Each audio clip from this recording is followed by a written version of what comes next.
Alors j'ai trouvé un site qui a l'air très très bien. C'est un site assez récent, je crois, d'après ce que j'ai compris, le 9 avril. C'est un site qui est tenu par un monsieur dans son atelier d'électronique. J'ai pas vu les premières, donc il y a sûrement des introductions, voilà. Mais en tout cas, bon, ce monsieur a l'air basé en Belgique, pense à Bruxelles, d'après son accent. C'est dans les vieux pots qu'on fait la bonne confiture, hein, comme on dit, qu'on fait la bonne soupe. Donc voilà, ce monsieur il a à peu près mon âge, je crois.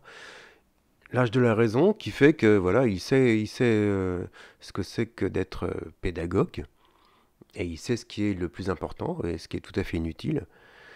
Parce qu'il y a quand même pas mal de sites où j'ai vu des jeunes très sympas qui veulent faire bien et tout, mais qui s'attachent surtout à l'esthétique un peu, au mixage, à des choses qui se mettent en avant, on voit que, et finalement on comprend rien parce qu'ils se répètent, c'est brouillon, c'est bon. Naturellement, je parle pas du tout de ma chaîne parce que c'est pas une chaîne en fait. Hein, je le fais pour moi. Bon, s'il y en a deux trois qui regardent par hasard, bon ben c'est leur problème. Voilà, donc ce monsieur, il est très sympa. Donc vraiment pour ceux qui sont un peu dans ma situation. À vouloir reprendre tout ça un peu à zéro pour bidouiller pendant la retraite, eh ben, je leur conseille vivement, vivement ce site, hein, parce que là, vraiment, il va à l'essentiel. Mais apparemment, bon, par exemple, là, sur les condensateurs, là, c'est juste la première leçon, et on voit déjà l'essentiel. On a déjà de quoi travailler là-dessus. Hein. Euh, Là, on entre dans la démo, et après, il explique le calcul de base. Hein. Taux égale RC. Hein, voilà. Et voilà, il s'embrouille pas avec une logorée inutile. Voilà. Et on voit bien les notes au tableau pendant qu'il parle. Et c'est ça qu'il faut faire. Hein, voilà. Donc moi, moi, je me fais cette petite capsule pour moi. Donc j'ai reproduit l'expérience de base hein, que tout le monde connaît. Mais comme je me suis acheté un oscillo il n'y a pas longtemps, donc là vraiment je m'éclate franchement. Hein. J'aurais dû acheter ça depuis très longtemps. Donc j'ai un condensateur. Voilà, ça tombe bien, on a le tableau là. Donc moi j'ai un condensateur de 4700 micros, c'est ce que j'ai trouvé le plus gros dans mon stock. Bon alors j'ai fait comme lui, j'ai pris une résistance de 100, mais bien sûr comme mon condensateur est plus petit, ça va vraiment trop vite. Donc je suis vite passé à 1 kg pour la résistance. Et la tension, c'est 3 piles lithium de 3 volts 7. Bon, bref, 12 volts, avec 12 volts 20, un truc comme ça. Voilà, j'ai même pas vérifié la résistance. Donc disons que ça fait 1 kg. De toute façon, c'est pas un cheval près. Donc le calcul. euh, donc j'avais commencé le calcul avec la résistance de 100 ohms. Donc 100 fois 4700 fois 10-6, ça me donnait 0,47 secondes. Pour taux, hein, pour un taux, c'est-à-dire 65% de la charge. Ok, donc on multiplie par 5 pour avoir 99%. Ça faisait 2 secondes 35. Hein, bon. Et on multiplie par 10 quand on met la résistance d'un K. Et ça nous donne donc à peu près 23 secondes, normalement, hein, pour les 99%. Donc voilà.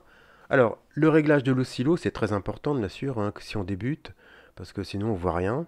Et même si on met en auto, je pense on verra pas grand-chose. Enfin, ce qui était intéressant, c'est de voir la courbe monter en direct. Et pour l'avoir montée en direct, il faut mettre un temps euh, assez important par carreau. Donc là, j'ai mis 2 secondes par carreau, hein, donc dans le sens horizontal. J'ai mis 2 secondes par carreau. Alors comme on peut voir, j'ai plein de parasites sur cet oscillo. Ça dépend des jours, je comprends pas. Aujourd'hui, c'est un jour avec parasites. Bon. Pour ce qui est de l'horizontale, j'ai mis 5 volts, hein, parce que c'est 12 volts. Et j'ai baissé le zéro, bien sûr, hein, puisque c'est du continu. Donc voilà.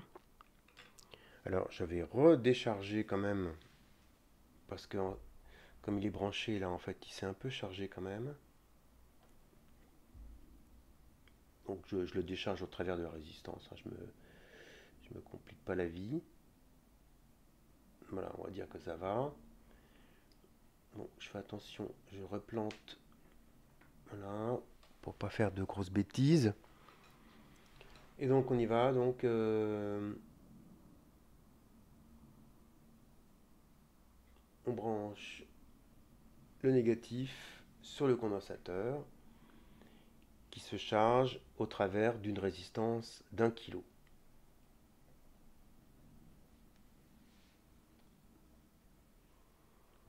Et voilà, on arrive à RC. La courbe se baisse, comme on voit partout dans les livres. Ah, j'ai pas chronométré. Bon, faudra un chrono sur l'oscillo en fait, hein. Voilà, bon, de toute façon, à la fin, ça continue de monter, mais plus doucement, comme c'est prévu, hein. Voilà. Ça va monter à peu près. J'avais mesuré 12 volts 20, mais en fait, il monte plus haut que ça, donc mon multimètre n'est pas d'accord avec mon oscillo. Je sais pas lequel a raison. Ça monte à 12,8 là. Bon, ce qui n'est pas étonnant parce que c'est des piles en fait. Si elles sont bien chargées, elles sont chargées à 4 volts, hein. Plus de 4 volts 2 même, je crois.